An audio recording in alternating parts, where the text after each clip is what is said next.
Hello বন্ধুরা, আমি আবার একটা ভিডিও নিয়ে চলে এসেছি। চিকেন রোল করব।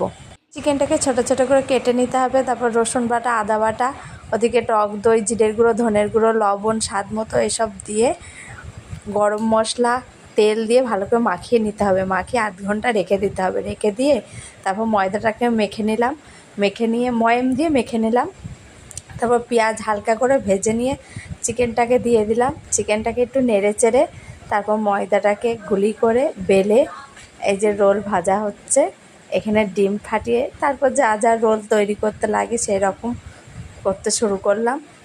তারপর ডিম দিয়ে রুটিটাকে ভাজা হয়ে গেল। এবার রোল করার জন্য ওখানে চিকেনগুলো দিয়ে দিলাম। শসা কুচি, পেঁয়াজ কুচি, ধনেপাতা কুচি, লঙ্কা কুচি দিয়ে এই যে লেবু একটু চিপে দিয়েছি। তারপর চাট মশলা দিয়ে তার টমেটো সস দিয়ে ভালো করে রোল করে নিলাম।